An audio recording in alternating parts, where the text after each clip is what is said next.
അടുത്തൊരു ഹെഡിങ് ആയിട്ട് നിങ്ങൾ എഴുതി വെക്കുക, ഫിനാൻഷ്യൽ കോൺസെപ്റ്റ്സ് എന്ന് പറഞ്ഞിട്ട്. ഓക്കെ, അപ്പോൾ ഈ ഫിനാൻഷ്യൽ കോൺസെപ്റ്റ് എന്ന് പറഞ്ഞിട്ട് ഒരു വലിയ ചോദ്യം, ഒരു ക്വസ്റ്റ്യൻ ആയിട്ട് ചോദിക്കാനായിട്ട് ചാൻസ് ഉണ്ട്. അപ്പോൾ എന്താണെന്ന് വെച്ച് കഴിഞ്ഞാൽ ഇവിടെ പറയുന്നത് the understanding of financial system require the understanding of financial concept, അതായത് ഫിനാൻസുമായിട്ട് ബന്ധപ്പെട്ടുള്ള കോൺസെപ്റ്റുകൾ. ഓക്കെ, അപ്പോൾ നമ്മൾ ഫിനാൻഷ്യൽ സിസ്റ്റത്തിനെ മനസ്സിലാക്കണമെന്നുണ്ടെങ്കിൽ ഫിനാൻഷ്യൽ കോൺസെപ്റ്റ് മനസ്സിലാക്കണം. കോൺസെപ്റ്റ് എന്ന് വെച്ചാൽ അതിനെക്കൊണ്ട് ഉദ്ദേശിക്കുന്ന കാര്യങ്ങൾ എന്തൊക്കെയാണെന്നുള്ളത്. ഓക്കെ, അപ്പോൾ അതിൽ പെടുന്നത് എന്തൊക്കെയാണെന്ന് വെച്ച് കഴിഞ്ഞാൽ ഈ ഫോളോയിങ് ആർ ഫിനാൻഷ്യൽ കോൺസെപ്റ്റ്, അതായത് ഈ പറഞ്ഞ 5 പോയിന്റുകളൊക്കെയാണ് എന്ത് ഫിനാൻഷ്യൽ കോൺസെപ്റ്റിൽ വരുന്ന കാര്യങ്ങൾ. ഓക്കെ, അപ്പോൾ ഇതിൽ പറയുന്ന ഫിനാൻഷ്യൽ അസറ്റ്സ്, അതേപോലെ financial intermediaries, financial markets, financial rates of return, financial instruments, ഇതൊക്കെയാണ് ഫിനാൻഷ്യൽ കോൺസെപ്റ്റിൽ വരുന്ന കാര്യങ്ങൾ. ഓക്കെ, അപ്പോൾ ഈ അസറ്റ് എന്ന് വെച്ചാൽ തന്നെ നമുക്ക് അത്യാവശ്യം ഒരു എഴുതേണ്ട ടൈപ്പിൽ എന്താണ് ഈ ഫിനാൻഷ്യൽ അസറ്റ്സിൽ തന്നെ നമുക്ക് കണ്ടന്റ് ഉണ്ടാവും. അത് നമുക്ക് പഠിക്കാണ്ട്, നമ്മൾ വരുന്ന അടുത്തതായിട്ട് പഠിക്കുന്നത് ഫിനാൻഷ്യൽ അസറ്റിനെ കുറിച്ചിട്ടാണ്. അപ്പോൾ ഈ ഫിനാൻഷ്യൽ അസറ്റിൽ ഒരുപാട് എഴുതാനുണ്ടാവും. അതേപോലെ ഫിനാൻഷ്യൽ ഇൻ്റർമീഡിയറീസ് അതിനെ തനിച്ചൊരു ചോദ്യമായിട്ട് നമുക്ക് പഠിക്കാനുണ്ടാവും. അപ്പോൾ അത് പഠിക്കുന്ന കൂട്ടത്തിൽ നിങ്ങൾ ഫിനാൻഷ്യൽ കോൺസെപ്റ്റിലേക്കും കൂടി എന്താണ് ഈ പറയുന്ന ഓരോ സംഗതികളും നമുക്ക് എഴുതാൻ സാധിക്കുമെന്നും കൂടി ഓർത്ത് വെക്കുക. അപ്പോൾ ജനറലി പറയുകയാണെങ്കിൽ ഒരു ചെറിയൊരു മാർക്കിന് 4 മാർക്കിനോ 5 മാർക്കിനോ ചോദിക്കാവുന്ന ഒരു ചോദ്യമായിട്ട് ചോദിക്കുകയാണെങ്കിൽ ഇതിങ്ങനെ എഴുതിയാൽ മതി. 5 പോയിന്റ് എഴുതുക. പിന്നെ എന്താണ് the understanding of financial system require and understanding of following financial concept എന്നും നമ്മൾ പഠിച്ചു വെക്കുക. അപ്പോൾ താഴെ പറയുന്നതാണ് ഫിനാൻഷ്യൽ കോൺസെപ്റ്റുകൾ. ഇത് മനസ്സിലാക്കിയെങ്കിലേ നമുക്ക് ഫിനാൻഷ്യൽ സിസ്റ്റത്തിനെ കുറിച്ച് മനസ്സിലാക്കാൻ സാധിക്കും എന്നുള്ളതാണ് ഇവിടെ പറയുന്നത്. ഓക്കെ, അപ്പോൾ ഈ 5 പോയിന്റുകളാണ് ഫിനാൻഷ്യൽ കോൺസെപ്റ്റിൽ പെടുന്നത്. പക്ഷേ ഈ 5 പോയിന്റുകൾ വളരെ വലുതാക്കാൻ സാധിക്കുന്ന പോയിന്റുകളാണ്. അപ്പോൾ അതുകൊണ്ട് വലിയൊരു ചോദിക്കുകയാണെങ്കിൽ എത്ര വേണമെങ്കിലും എഴുതാൻ പറ്റുന്ന തരത്തിൽ കണ്ടന്റ് ശരിക്കും ഫിനാൻഷ്യൽ കോൺസെപ്റ്റിൽ എഴുതാനുണ്ടാവും. അതെങ്ങനെ എഴുതാനുണ്ടാവുമെന്ന് വെച്ചാൽ നമ്മൾ എന്താണ് ഈ പറയുന്ന കോൺസെപ്റ്റുകളൊക്കെ അതിൻ്റെതായിട്ടുള്ള ചോദ്യങ്ങൾ വെച്ച് നമ്മൾ എന്താണ് തിയറി ആയിട്ട് പഠിക്കുന്ന നേരത്ത് അതെടുത്തിട്ട് എന്താണ് ഫിനാൻഷ്യൽ കോൺസെപ്റ്റിലേക്ക് എഴുതിയാൽ മതി. അപ്പോൾ എന്തൊക്കെയാണ് ഫിനാൻഷ്യൽ കോൺസെപ്റ്റിൽ വരുന്നത്? ഒന്ന് ഫിനാൻഷ്യൽ അസറ്റ് വരുന്നുണ്ട്, ഫിനാൻഷ്യൽ ഇൻ്റർമീഡിയറി വരുന്നുണ്ട്, ഫിനാൻഷ്യൽ മാർക്കറ്റ് വരുന്നുണ്ട്, ഫിനാൻഷ്യൽ റേറ്റ് ഓഫ് റിട്ടേൺ വരുന്നുണ്ട്, ഫിനാൻഷ്യൽ ഇൻസ്ട്രുമെൻറ്റ് വരുന്നുണ്ട്. ഓക്കെ, AIMRI അല്ലേ, അസറ്റ്, ഇൻ്റർമീഡിയറി, പിന്നെ market, rate of return, instrument, ഇതൊക്കെയാണ് ഫിനാൻഷ്യൽ കോൺസെപ്റ്റിൽ വരുന്നത്. അപ്പം 5 മാർക്കിന് ചോദിച്ചു കഴിഞ്ഞാൽ ഇതൊന്ന് ഷോർട്ടാക്കിയിട്ട് ഒന്നെന്താണ് ഓർത്ത് വെക്കുക. ഓക്കെ, പിന്നെ നമ്മളെന്താണ് ഇനി അടുത്തതായിട്ട് ഫിനാൻഷ്യൽ അസറ്റ് എന്താണെന്നുള്ളത് നമുക്ക് നോക്കാം. ഓക്കെ, അടുത്ത ചോദ്യം ശ്രദ്ധിക്കുക. What do you mean by financial asset? അപ്പോൾ നമ്മൾ നേരത്തെ കണ്ടു financial asset is part of financial concept. Financial കോൺസെപ്റ്റിൻ്റെ പാർട്ടാണ് ഫിനാൻഷ്യൽ അസറ്റ് എന്ന് പറഞ്ഞ സാധനം. ഓക്കെ, അപ്പോൾ എന്താണ് ഫിനാൻഷ്യൽ അസറ്റ് എന്ന് തനിച്ച് ചോദിക്കുകയാണെങ്കിൽ നമുക്ക് ഇതെടുത്ത് എഴുതാം. Financial assets R basic product of A financial system. അതായത് ഫിനാൻഷ്യൽ സിസ്റ്റത്തിൻ്റെ ബേസിക് പ്രൊഡക്റ്റ് ആണ് എന്ത് ഫിനാൻഷ്യൽ അസറ്റ്. അല്ലെ, ഒരു ഫിനാൻഷ്യൽ മാർക്കറ്റ് സിസ്റ്റത്തിൻ്റെ ബേസിക് പ്രൊഡക്റ്റ് എന്തായിരിക്കും? ഫിനാൻഷ്യൽ അസറ്റ് ആയിരിക്കും. ആ ഫിനാൻഷ്യൽ അസറ്റിന് വേണ്ടിയിട്ടാണ് ആൾക്കാർ ബയേഴ്സ് ആൻഡ് സെല്ലേഴ്സ് എന്തിലേക്ക് വരുന്നത്? ഫിനാൻഷ്യൽ മാർക്കറ്റിലേക്ക് വരുന്നത്. ഓക്കെ, അതായത് ഇപ്പോൾ ഒരു ലോണ്, ഒരു ബാങ്ക് ലോൺ ഒരു ഫിനാൻഷ്യൽ അസറ്റാണ്. ആർക്ക്? ബാങ്കിന് അതൊരു ഫിനാൻഷ്യൽ അസറ്റാണ്. ഒരു ബാങ്ക് ലോണ് ഒരു ബാങ്കിന് ഫിനാൻഷ്യൽ അസറ്റാണ്.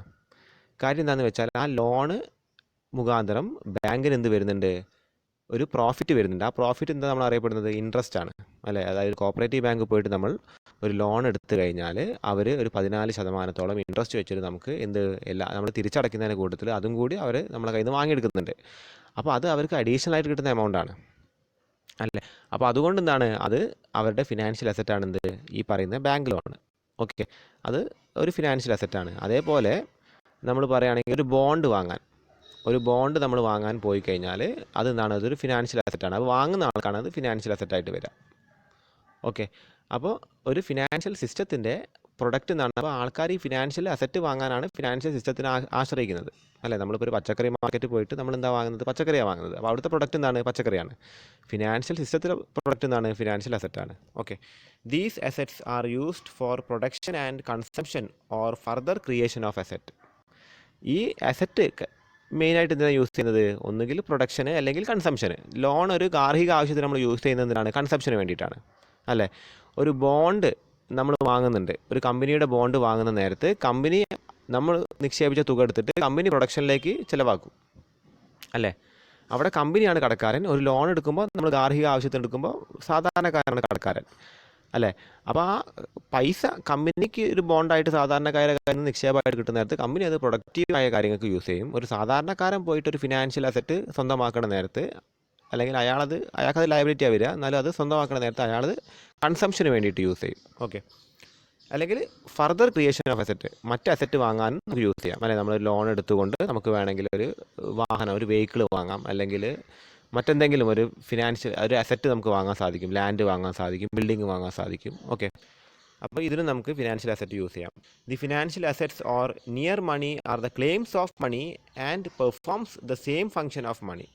അതായത് ഈ ഫിനാൻഷ്യൽ അസറ്റ് എന്താണ്? They are near money. അതായത് ഞാനിപ്പം ഒരു സ്ഥലത്ത് പോയിട്ട്, ഒരു കോപ്പറേറ്റീവ് ബാങ്ക് പോയിട്ട് ഒരു FD ഒരു ഫിക്സഡ് ഡെപ്പോസിറ്റ് നിക്ഷേപിച്ചിട്ടുണ്ട്. അപ്പോൾ അതിനും അവർ എനിക്കൊരു കടലാസ് തരും, ഒരു ബോണ്ട് തരും. ഈ ബോണ്ട് എന്താണ്? അത് നിയർ മണിയാണ്, അല്ല അത് എൻ്റെ ഒരു ഫിനാൻഷ്യൽ അസറ്റാണ്. അപ്പോൾ എനിക്ക് മറ്റൊരു ലോൺ എടുക്കണമെന്നുണ്ടെങ്കിൽ ഈ ബോണ്ട് കാണിച്ചാൽ മതി. എനിക്ക് അത്രയും തുക വേണ്ടാന്നുണ്ടെങ്കിൽ, അല്ലെങ്കിൽ വേണമെങ്കിൽ ഈ ബോണ്ട് തന്നെ മറ്റൊരാൾക്ക് എനിക്ക് കൈമാറ്റം ചെയ്യാൻ സാധിക്കും. അല്ല, എനിക്കിപ്പോൾ ഒരു 2 ലക്ഷത്തിൻ്റെ അല്ലെങ്കിൽ ഒരു 3 ലക്ഷത്തിൻ്റെ FD എൻ്റെ കയ്യിലുണ്ടെന്നുണ്ടെങ്കിൽ എനിക്കൊരു 3 ലക്ഷത്തിൻ്റെ ഒരു പർച്ചേസ് ഞാൻ ചെയ്ത് കഴിഞ്ഞാൽ ഈ ഒരു ബോണ്ട് എനിക്ക് കൈമാറ്റം ചെയ്താൽ മതി. അതെന്താണ്? ഇറ്റ് ഈസ് നിയർ മണി. ആ ഫിനാൻഷ്യൽ അസറ്റ് എന്താണ്? അതൊരു നിയർ മണിയാണ്. ഓക്കെ. അതേപോലെ ഞാനൊരു ബോണ്ട് എടുത്തിട്ടുണ്ടെങ്കിൽ എന്താണ്? അതും എനിക്കൊരു നിയർ മണിയാണ്. ഓക്കെ. അപ്പോൾ അതൊരു പൈസയായിട്ട് വളരെ അടുപ്പമുള്ളൊരു സാധനമാണിത്, ഈ പറഞ്ഞ financial asset. Okay. They have high degree of liquidity but not as liquid as money. അതായത് ഹൈ ഡിഗ്രി ഓഫ് ലിക്വിഡിറ്റി ഉണ്ട്, പെട്ടെന്ന് വിനിയോഗിക്കാൻ സാധിക്കും. അല്ലേ, നമ്മളിപ്പോൾ ഒരു ലാൻഡ് വാങ്ങിയിട്ടുണ്ട് ഒരു 10 ലക്ഷത്തിൻ്റെ, നമ്മുടെ കയ്യിലൊരു ബോണ്ടും ഉണ്ട് 10 ലക്ഷത്തിൻ്റെ. നമുക്ക് ഏറ്റവും പെട്ടെന്ന് ചിലവാക്കാൻ പറ്റുന്നത് ഈ ബോണ്ടായിരിക്കും.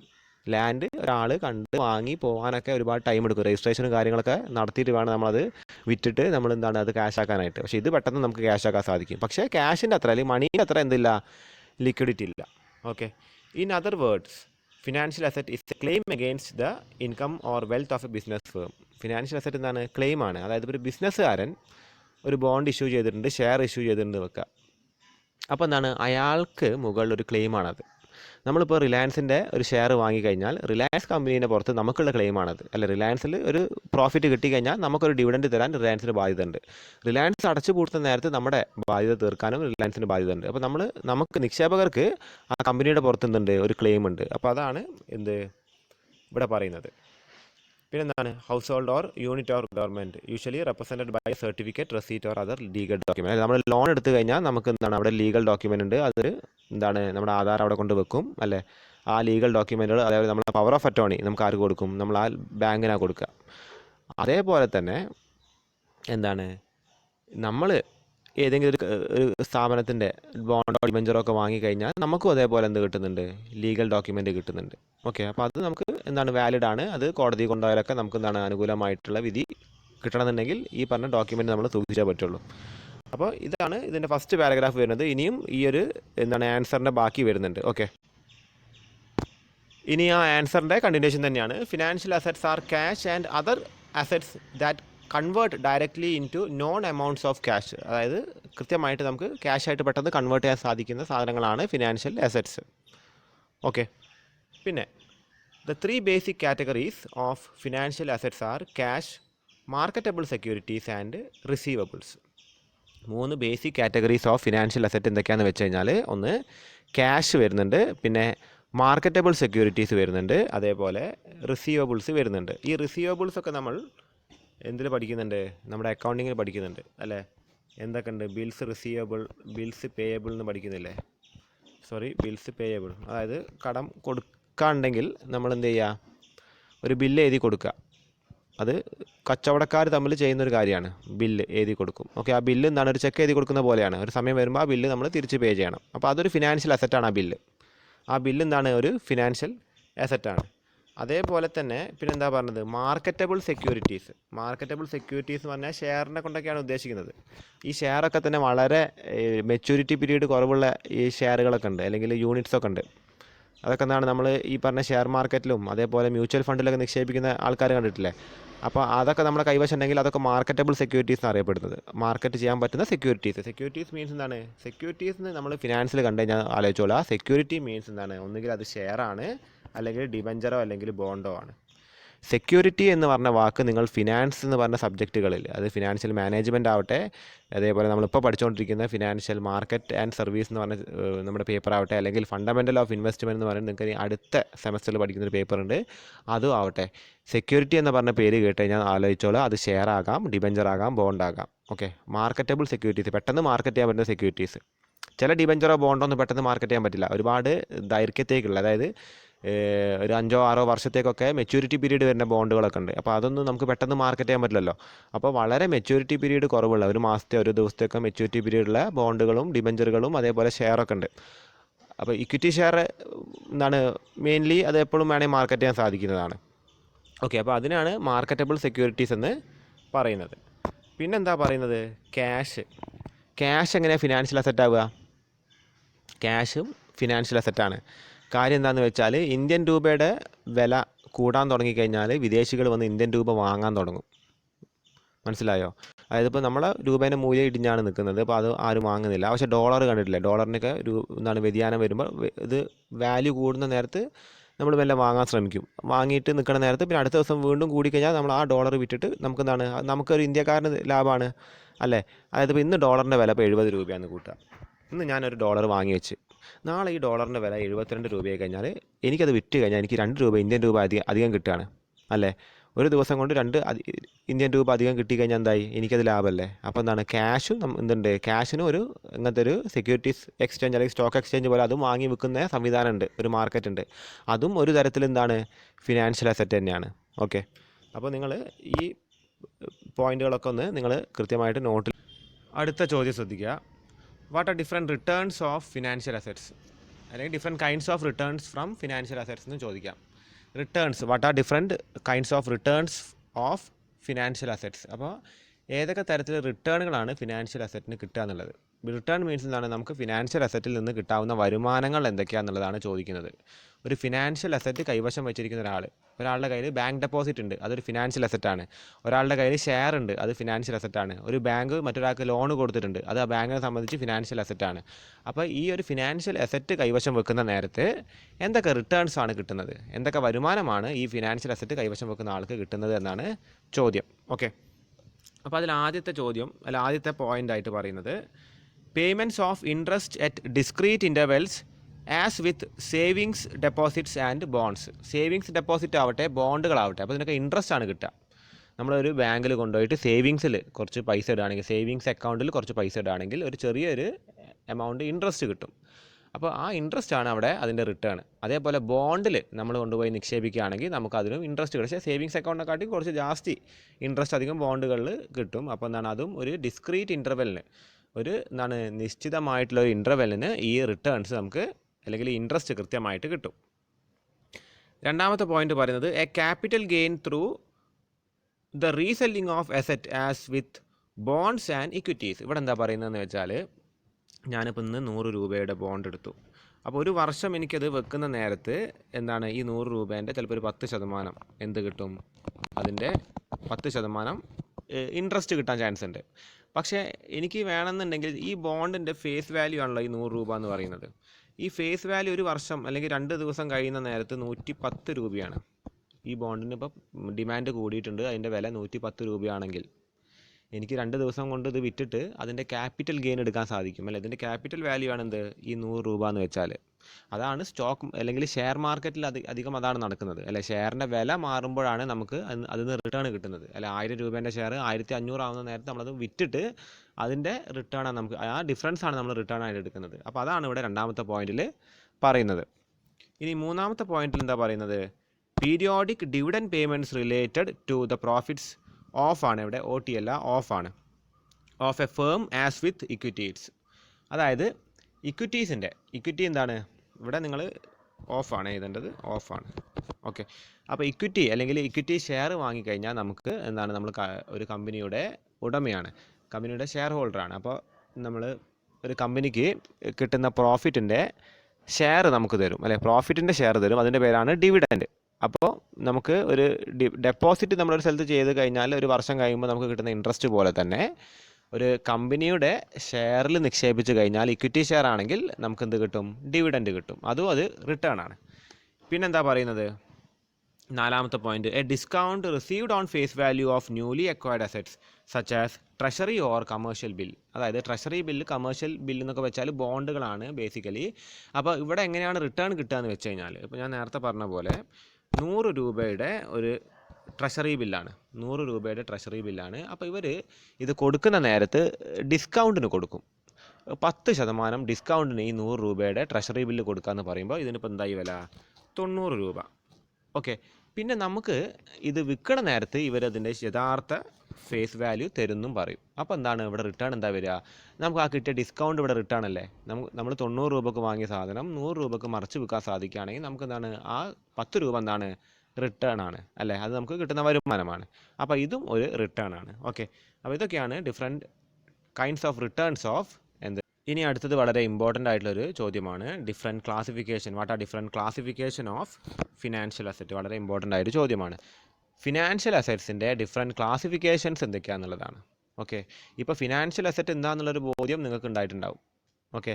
അതായത് നമ്മൾ ഈ പറയുന്ന സാധനങ്ങളൊക്കെ നമ്മൾ കാശ് ഒരു സ്ഥലത്ത് കൊണ്ട് നിക്ഷേപിക്കുന്നതാണ് ഇവിടെ ഉദ്ദേശിക്കുന്നത്. മെയിനായിട്ട് നമ്മുടെ കാശ് ഒരു സ്ഥലത്ത് കൊണ്ടുപോയി നിക്ഷേപിക്കുന്നത്.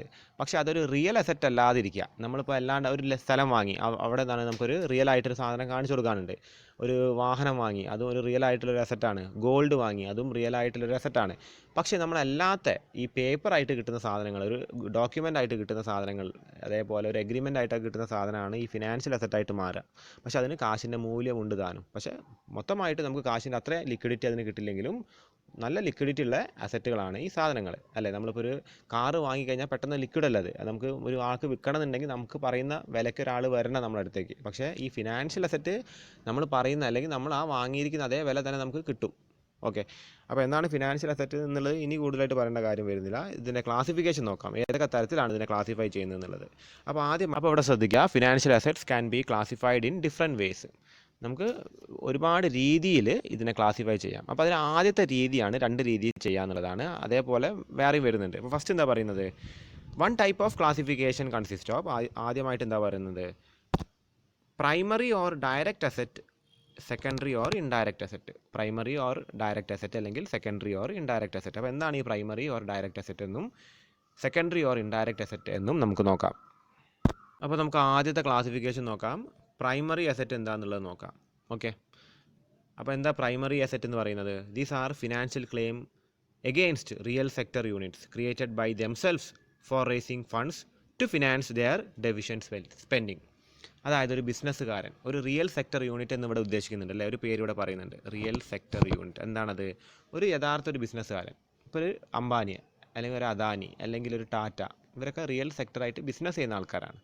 അപ്പോൾ അവർക്ക് എന്തുണ്ട്? കമ്പനീസ് ഉണ്ട്. ആ കമ്പനീസ് പല ബിസിനസ് ചെയ്യുന്നുണ്ട്. ഇപ്പോൾ അംബാനി നമ്മുടെ സ്റ്റീൽ ബിസിനസ് ചെയ്യുന്നുണ്ട്. ടാറ്റ മോട്ടോഴ്സ് എന്ന് പറയുമ്പോൾ അവർ കാർ മാനുഫാക്ചർ ചെയ്യുന്നുണ്ട് അല്ലേ? അതേപോലെ അദാനി ഗ്രൂപ്പ് പലതരത്തിലുള്ള, ഇപ്പോൾ ഓയിൽ പൈപ്പ്, ഇപ്പോൾ നമ്മുടെ ഗെയിൽ പദ്ധതിയൊക്കെ അവരാണ് ചെയ്തത് കേരളത്തിലുള്ള. അപ്പോൾ ഇതൊക്കെ റിയലായിട്ട് അവർ ബിസിനസ് ചെയ്യുന്ന ആൾക്കാരാണ്. അപ്പോൾ ഇവർക്ക് സ്പെൻഡിങ്ങിന്, ഇവരെ ബിസിനസ്സിൻ്റെ സ്പെൻഡിങ്ങിന് ഡെഫിഷ്യൻസി വരുന്നുണ്ട്. സ്പെൻഡിങ് വരുന്ന നേരത്ത് ഇവർ ആ പൈസ അല്ല, ഇവർക്ക് ഫിനാൻസ് വേണമല്ലോ, പൈസ വേണമല്ലോ. എല്ലാ പൈസയും ഇപ്പോൾ ഈ പറയുന്ന കോടീശ്വരന്മാരുടെ കയ്യിലുണ്ടാവില്ല. അവരധികം ആൾക്കാരുടെ കയ്യിൽ നിന്ന് പിരിച്ചിട്ടാണ് ഇത് ബിസിനസ് ചെയ്യുന്നത്. ആൾക്കാർക്ക് പൈസ തിരിച്ചു കൊടുത്തിട്ട് പ്രോഫിറ്റ് എടുത്തിട്ടാണ് ഇവർ കോടീശ്വരന്മാരാകുന്നത്. ഓക്കെ. അപ്പോൾ ഇവർ ഈ പറയുന്ന പോലെ എന്തൊക്കെ ഇറക്കും? ഇവർ ബില്ല്, ബോണ്ട്, ഇക്വിറ്റി ഒക്കെ ഇറക്കിയിട്ട് എന്ത് ചെയ്യുക? ഫിനാൻസ് എടുക്കുക. അപ്പോൾ ഇതിനാണ് പ്രൈമറി അസറ്റ് എന്ന് പറയുന്നത്. അതായത് ശരിക്കുള്ളൊരു ബിസിനസ്സുകാരൻ ഈ പറയുന്ന സാധനങ്ങൾ, ബില്ല്, ബോണ്ട്, ഇക്വിറ്റി ഒക്കെ ഇറക്കിയിട്ട് ഫിനാൻസ് എടുക്കുക. എന്തിനു വേണ്ടിയിട്ട്? Because of their deficient spending. Okay. അത് കഴിഞ്ഞ് ഇനി അടുത്തത് എന്താ പറയുന്നത്? സെക്കൻഡറി അസറ്റാണ്. സെക്കൻഡറി അസറ്റ് ആരാ ഇറക്കുന്നത്? These are financial claims issued by financial institutions against themself to raise fund from public. Example bank deposit, life insurance policies, പിന്നെന്താണ് UTI യൂണിറ്റ്, എക്സെട്ര. ETC ആണ്. Etcetera are secondary asset. അതായത് ശരിക്കും ബിസിനസ്സുകാരല്ലാതെ financial institutions എന്ന് പറയുമ്പോൾ എന്താണ്? ബാങ്കുകൾ, insurance കമ്പനികളൊക്കെയാണ് ഫിനാൻഷ്യൽ ഇൻസ്റ്റിറ്റ്യൂഷൻസ്. അവർ ഈ പറയുന്ന ഡെപ്പോസിറ്റായിട്ടും പിന്നെ പോളിസികളായിട്ടും, UTI എന്ന് വെച്ചാൽ യൂണിറ്റ്സ് ആണ്, മ്യൂച്വൽ ഫണ്ടിലൊക്കെ വരുന്ന കാര്യങ്ങളാണ്. ഇതൊക്കെ ഇറക്കിക്കൊണ്ട് ഫിനാൻഷ്യൽ ഇൻസ്റ്റിറ്റ്യൂഷൻസ് ഫിനാൻസ് എടുക്കുകയാണെങ്കിൽ അതിൻ്റെ പേരെന്താണ്? സെക്കൻഡറി അസറ്റ്സ് എന്ന്. ഓക്കെ. ഇനി അടുത്ത ക്ലാസിഫിക്കേഷൻ, നമ്മൾ ആദ്യത്തെ ക്ലാസിഫിക്കേഷൻ കണ്ടു. ആദ്യമായിട്ട് നമുക്ക് വേണമെങ്കിൽ എങ്ങനെ ഫിനാൻഷ്യൽ അസറ്റിനെ ക്ലാസിഫൈ ചെയ്യാം?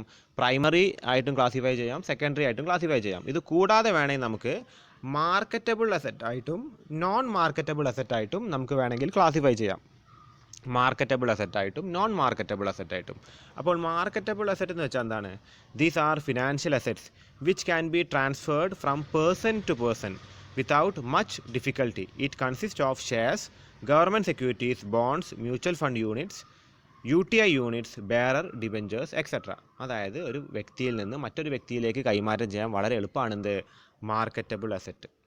ഞാൻ നേരത്തെ പറഞ്ഞ പോലെ ഒരുപാട് മെച്യൂരിറ്റി പീരീഡൊന്നും ഇല്ലാത്ത എന്താണ് അങ്ങനത്തെ കണ്ടീഷൻസോട് കൂടിയിട്ട് ഇറക്കുന്ന സെക്യൂരിറ്റീസാണ് ഈ മാർക്കറ്റബിൾ അസറ്റ്സ്. ഓക്കെ, ഇനി അടുത്ത നോൺ മാർക്കറ്റബിൾ അസറ്റ് എന്താണ്? These are financial assets which cannot be transferred easily. It mainly consist of bank deposit. അല്ലേ, നമ്മുടെ കയ്യിൽ ഒരു ബാങ്ക് ഡെപ്പോസിറ്റ് ഉണ്ടെങ്കിൽ നമുക്കത് മറ്റൊരാളുടെ പേരിലേക്ക് പെട്ടെന്ന് ട്രാൻസ്ഫർ ചെയ്ത് കൊടുക്കാൻ പറ്റില്ല. അല്ലേ, അത് നമ്മൾ നോമിനിയൊക്കെ വെക്കുക എന്നല്ലാണ്ട് ട്രാൻസ്ഫർ ചെയ്യണമെങ്കിൽ നമ്മൾ ബാങ്ക് ത്രൂ അയാളെ അക്കൗണ്ടിലേക്ക് ഇടുക എന്നല്ലാണ്ട് എൻ്റെ ബാങ്ക് അക്കൗണ്ട് ഒറ്റ നിമിഷം കൊണ്ട് ഒരാൾക്ക് എന്താണ് അല്ലെങ്കിൽ അങ്ങോട്ട് ട്രാൻസ്ഫർ ചെയ്ത് കൊടുത്തിട്ട് അതിന് ഒരു പ്രോഫിറ്റ് ഒന്നും എനിക്ക് വാങ്ങാൻ പറ്റില്ല. അല്ലെങ്കിൽ ആ അക്കൗണ്ടിൽ നിന്ന് വേണമെങ്കിൽ അയാളുടെ IFSC നമ്പറും അക്കൗണ്ട് നമ്പറൊക്കെ വെച്ചിട്ട് കൊടുക്കാൻ സാധിക്കും. പക്ഷേ ഒരു പരിധിക്ക് അപ്പുറത്തേക്ക് കൊടുക്കാനും എന്തൊക്കെയോ നിബന്ധനകളും കാര്യങ്ങളൊക്കെ ഉണ്ട് ഒരു ദിവസത്തിൽ ചെയ്യാനൊക്കെ. അല്ലേ, അതും വരുന്നുണ്ട്. പിന്നെ ഇപ്പോൾ പ്രോവിഡൻറ്റ് ഫണ്ട്, ഒരു വ്യക്തി ജോലി പോകുന്ന ഒരു വ്യക്തിക്ക് പ്രോവിഡൻറ്റ് ഫണ്ട് കിട്ടിയിട്ടുണ്ടെങ്കിൽ ആ പ്രോവിഡൻറ്റ് ഫണ്ട് കിടക്കുന്ന എമൗണ്ട് പെട്ടെന്ന് മറ്റൊരു വ്യക്തിയിലേക്ക് എന്താണ് ട്രാൻസ്ഫർ ചെയ്ത് കൊടുക്കാൻ പറ്റില്ല. പക്ഷേ മരണശേഷമോ അല്ലെങ്കിൽ വേറെ എന്തെങ്കിലും കണ്ടീഷനിലൊക്കെ ചിലപ്പോൾ വൈഫിനോ കുട്ടികൾക്കോ അല്ലെങ്കിൽ രക്ഷിതാക്കൾക്കൊക്കെ ചില കേസിൽ എന്താണ് അത് ട്രാൻസ്ഫർ ആകും. പക്ഷേ നമുക്ക് പെട്ടെന്ന് അതങ്ങ് ട്രാൻസ്ഫർ ചെയ്ത് കൊടുക്കാൻ പറ്റില്ല. പക്ഷേ ഷെയറൊക്കെ നമുക്ക് ദിവസം ഒരു രാവിലെ വാങ്ങിയിട്ട് ആകുമ്പോഴേക്കും എന്താണ് അത് വേറെ ആളുടെ പേരിലേക്ക് ട്രാൻസ്ഫർ ചെയ്ത് കൊടുത്തിട്ട് പൈസ ഉണ്ടാക്കാം നമുക്ക് വേണമെങ്കിൽ. ഷെയറും ഈ പറഞ്ഞ ഗവൺമെൻറ് ബോണ്ടും ഒക്കെ. ഓക്കെ, അതേപോലെ നമ്മുടെ പേരിൽ LIC, നമ്മുടെ പേരിലുള്ള company deposit, post office certificate ഒന്നും നമുക്ക് എന്താണ് ഒരാളുടെ പേരിലേക്ക് പെട്ടെന്ന് ട്രാൻസ്ഫർ ചെയ്യാൻ പറ്റില്ല. അപ്പോൾ അതുകൊണ്ടാണ് അതിനെ നോൺ മാർക്കറ്റബിൾ സെക്യൂരിറ്റീസ് എന്ന് പറയുന്നത്. മാർക്കറ്റബിൾ സെക്യൂരിറ്റീസ് എന്ന് വെച്ചാൽ എത്രയും പെട്ടെന്ന് നമുക്ക് ട്രാൻസ്ഫർ ചെയ്യാൻ പറ്റുന്ന സെക്യൂരിറ്റീസ്. ഓക്കെ, ഇനി അടുത്ത ക്ലാസിഫിക്കേഷൻ. നമ്മളിപ്പോൾ 2 കൈൻഡ് ഓഫ് ക്ലാസിഫിക്കേഷൻ കണ്ടു അല്ലേ. ഇനി അടുത്ത കൈൻഡാണ് പറയുന്നത് മണി ക്യാഷ് അസറ്റ്, അങ്ങനത്തെ ഒരു ടൈപ്പ് ഓഫ് ഫിനാൻഷ്യൽ അസറ്റ്. അതേപോലെ ഡെപ്റ്റ് അസറ്റ്, അതേപോലെ സ്റ്റോക്ക് അസറ്റ്. അപ്പോൾ എന്താണ് ക്യാഷ് അസറ്റ് അല്ലെങ്കിൽ മണി അസറ്റ് എന്ന് നോക്കാം. Cash asset or money asset consist of coins and currency notes and created money. ഇപ്പോൾ ബിറ്റ് കോയിൻ എന്നൊക്കെ പറഞ്ഞത് ക്രിയേറ്റഡ് മണിയാണ്. അതേപോലെ ഈ നമ്മുടെ കറൻസി എന്ന് വെച്ചാൽ നമ്മൾ ഡോളറിലോ അല്ലെങ്കിൽ എന്താണ് നമ്മുടെ ഇന്ത്യൻ റുപ്പിയിലോ അല്ലെങ്കിൽ സൗദി റിയാലിലോ ഏതെങ്കിലും ഒന്ന് പോയി ഇൻവെസ്റ്റ് ചെയ്യുക. അപ്പോൾ അതിൻ്റെ എന്താണ് വിലയിൽ വരുന്ന വ്യതിയാനം അനുസരിച്ച് നമ്മൾ വേണമെങ്കിൽ വാങ്ങുകയോ വിൽക്കുകയോ ചെയ്തിട്ട് നമുക്ക് വേണമെങ്കിൽ പൈസ ഉണ്ടാക്കാം. ഓക്കെ, അതാണ് കറൻസി അസറ്റ്. അതേപോലെ കോയിൻസിൽ നമുക്ക് വേണമെങ്കിൽ എന്താണ് ഇൻവെസ്റ്റ് ചെയ്യാം. അതേപോലെ നമുക്ക് വേണമെങ്കിൽ ക്രിയേറ്റഡ് മണി, ഇപ്പോൾ ബിറ്റ് കോയിൻ പോലത്തെ ക്രിയേറ്റഡ് മണിയിൽ വേണമെങ്കിൽ പോയിട്ട് ഇൻവെസ്റ്റ് ചെയ്യാം. അതാണ് ക്യാഷ് അസറ്റ് അല്ലെങ്കിൽ മണി അസറ്റ്. ഇനി ഡെപ്റ്റ് അസറ്റ് എന്താണ്? ഡെപ്റ്റ് asset different types of organisation issue ഡെപ്റ്റ് asset racing four assets four racing there ഡെപ്റ്റ് capital. അതേപോലെ ഡിബെഞ്ചർ അതേപോലെ ബോണ്ട്, ഇതൊക്കെ എന്താണ് ഡെപ്റ്റ് അസറ്റാണ്. ഡിബെഞ്ചർ ബോണ്ടൊക്കെ ഡെപ്റ്റ് അസറ്റാണ്. അപ്പോൾ നമുക്ക് അതൊരു ഡെപ്റ്റ് എന്താണ് ക്യാപിറ്റലാണ് ക്രിയേറ്റ് ചെയ്യുക. അയാൾക്കൊരു നിശ്ചിതമായിട്ടുള്ള നമ്മളൊരു ഇൻട്രസ്റ്റ് കൊടുക്കേണ്ടി വരും. അത് ആ അസറ്റിൽ ഇൻവെസ്റ്റ് ചെയ്താൾക്ക് നിശ്ചിതമായിട്ടൊരു ഇൻട്രസ്റ്റ് കൊടുക്കേണ്ടി വരും. ഓക്കെ, അതെ, നമ്മൾ പോയി എടുക്കുന്ന ലോണും ഒരു ഡെപ്റ്റ് അസറ്റാണ്. പിന്നെ സ്റ്റോക്ക് അസറ്റ് എന്താണെന്ന് നോക്കാം. Corporate issue stocks for purpose of raising their fixed capital. അതായത് സ്റ്റോക്ക് ഇറക്കുക. സ്റ്റോക്ക് മീൻസ് എന്താണ്? ഷെയറുകളുടെ ഒരു കോമ്പിനേഷനാണ് സ്റ്റോക്ക്. അപ്പോൾ കോർപ്പറേറ്റുകളാണ് സ്റ്റോക്ക് ഇറക്കുക. അപ്പോൾ Bombay stock exchange, national stock exchange, നമ്മുടെ കേരളത്തിലാണെങ്കിൽ കൊച്ചിൻ സ്റ്റോക്ക് എക്സ്ചേഞ്ച്, ഇവിടെയൊക്കെ കമ്പനീസിന് അല്ലെങ്കിൽ കോർപ്പറേറ്റ്സിന് അവരുടെ സ്റ്റോക്കുകൾ ഇറക്കിയിട്ട് അവർ ലിസ്റ്റ് ചെയ്തിട്ട് എന്ത് ചെയ്യാൻ പറ്റും? ആൾക്കാരെ കൊണ്ട് വാങ്ങിപ്പിക്കാൻ പറ്റും. അങ്ങനെ വാങ്ങിപ്പിച്ച് കഴിഞ്ഞാൽ എന്താണ് നമ്മുടെ ക്യാപിറ്റൽ വർദ്ധിക്കുക ചെയ്യുന്നത്. അപ്പോൾ ഇതെന്താണ് ഒരു ടൈപ്പ് ഓഫ് ഫിനാൻഷ്യൽ അസറ്റാണ്. സ്റ്റോക്ക് മീൻസ് എന്താണ് ഇവിടെ ഉദ്ദേശിച്ചത്? നമ്മുടെ ഷെയറുകളുടെ ഒരു കൂട്ടായ്മയാണ് സ്റ്റോക്ക്. അല്ലാണ്ട് നമ്മൾ അക്കൗണ്ടിങ്ങിൽ കാണുന്ന നമ്മുടെ എന്താണ് സ്റ്റോക്ക് ഇൻ ട്രേഡ് അല്ല. ഓക്കെ, സ്റ്റോക്ക് മീൻസ് എന്താണ് കോമ്പിനേഷൻ അല്ലെങ്കിൽ കൺസോൾട്ടേഷൻ ഓഫ് ഷെയർസ് എന്നാണ് ഇവിടെ ഉദ്ദേശിക്കുന്നത്. അതാണ് നമുക്ക് എന്താണ് സ്റ്റോക്ക് മാർക്കറ്റ് പോയിട്ട് വാങ്ങാൻ പറ്റുള്ളൂ. അല്ലാണ്ട് ഒരു ഷെയർ അല്ല നമ്മൾ വാങ്ങുക, ഒരു സ്റ്റോക്കാണ് വാങ്ങുക. ഓക്കെ, അപ്പോൾ ഇവിടെ താഴെ പറഞ്ഞിരിക്കുന്നത് there are mainly 2 types of Stokes such as preference. ഇത് പ്രിഫറൻസ് ആണ്, PREFRENC അല്ല, പ്രിഫറൻസ് ആണ്, F ആണ് ഇവിടെ.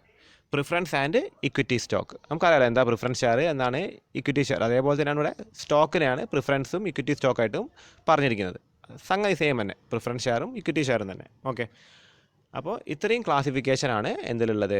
നമ്മുടെ ഈ പറയുന്ന ഫിനാൻഷ്യൽ അസറ്റ്സിൽ ഉള്ളത്.